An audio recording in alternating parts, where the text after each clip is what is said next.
In this video, I'm going to outline my exact thought process on what I would do if I was starting to invest in 2024. We'll discuss what I would buy, why, and how. And at the end of the video, I share with you some crucial points for beginners to watch out for. No, I do hope you understand that this isn't financial advice. It's just me giving you my opinions on what I would do. Hi. I am Simon, a senior finance manager with a background in economics and international finance and over 20 years of experience in the corporate finance world. Let's jump into what I would buy.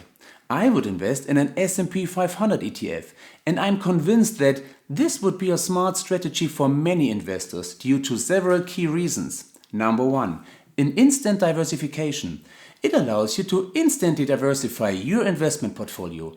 The S&P 500 index consists of 500 of the largest and most successful companies in the United States across various sectors, including technology, healthcare, finance, consumer goods, and many, many more.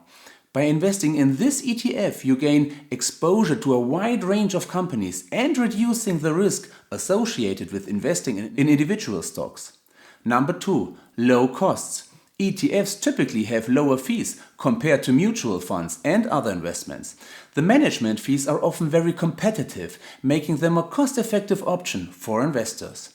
Number three, historical performance. The S&P 500 has a long track record of delivering solid returns. While past performance is not indicative of future results, historical data shows that it has provided an average annual return of around 7 to 10% over several decades. And this consistent growth can help investors to build wealth over time. So let's say you're earning $50,000 per year and you're investing 10% of your salary in an S&P 500 ETF. That comes out to roughly $417 per month. If you're gaining an average rate of return of 10% per year, here's approximately how much money you would accumulate over time. After 10 years, you could have $80,000. After 20 years, $287,000. After 30 years, $800,000. And after 40 years, $2.2 million US dollars. Wow! You see, the earlier you start investing, the more time your money has to grow through compound interest. Even small, regular contributions can add up significantly over time. Number four, liquidity and accessibility. ETFs are traded on major stock exchanges like regular stocks, which means they are highly liquid and can be bought and sold throughout the trading day at market prices. This liquidity makes it easier for investors to enter and exit positions as needed. Number five, it's a passive investing.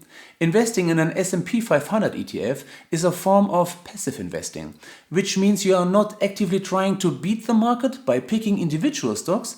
Instead, you are simply aiming to match the performance of the broader market index.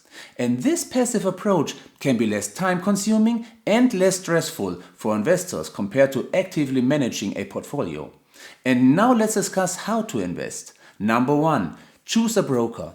The first step is to open a brokerage account with a reliable brokerage firm. There are many online brokers available that offer access to a wide range of ETFs, including the S&P 500. I've been using interactive brokers for many years now. However, I remember that at the beginning it was a bit confusing. When choosing a broker, there are a few things you should pay attention to. You want to ensure that you fully understand all fees, such as platform fees and trade fees. Additionally, it's important to compare tools and find what is most practical for you.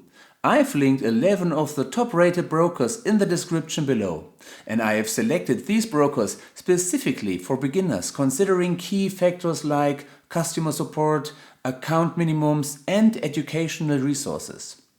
Number two, research ETFs. Once you have opened your brokerage account, research different S&P 500 ETFs to find one that meets your investment objectives and preferences. Look at factors such as the expense ratio, tracking error, trading volume, and past performance, of course. Number three, place your trade. After selecting your ETF you want to invest in, place a buy order through your brokerage account. Specify the number of shares you want to purchase and the price you are willing to pay. And number four, monitor your investment. Once you are invested, monitor your finances regularly to ensure it aligns with your overall financial goals. Rebalance your portfolio as needed to maintain your desired asset allocation. Overall, investing in an S&P 500 ETF can be an effective way to gain exposure to the stock market and potentially achieve long-term investment growth.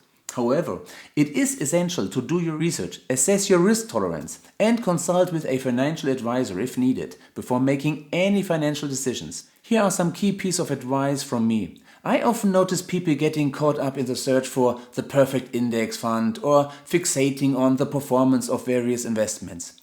They stress over gaining an extra 1 or 2%, which can indeed make a significant impact.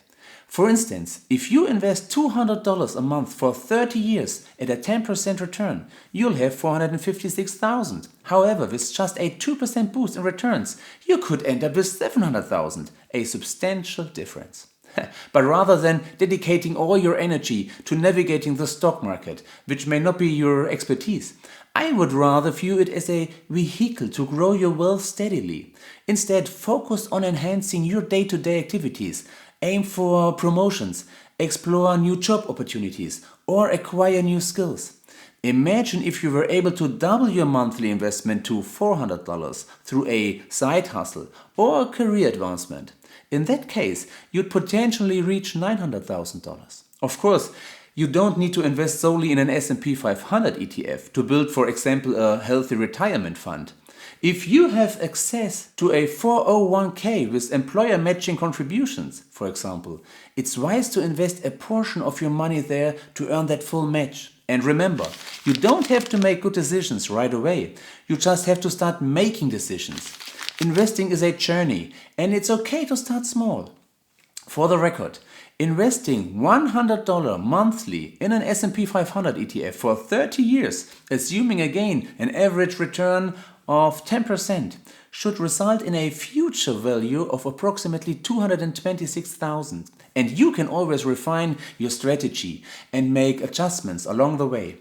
The important thing is to overcome the initial hurdle and take that first step towards securing your financial future. So, if you've been hesitating to dive into the world of investing because of the overwhelming choices, I encourage you to simplify your approach. Focus on the basics, choose a reliable broker and a well-established ETF, and most importantly, get started. Over time, you'll gain confidence and experience, and your investment journey will evolve naturally. In the end, what matters most is not finding the perfect solution, but rather taking action and staying committed to your long-term financial goals. Well, I hope you found this video beneficial and inspiring. Please don't forget to subscribe to support me in creating more content like this. And if you ever feel stuck or require a boost of inspiration, remember, I am just a video away.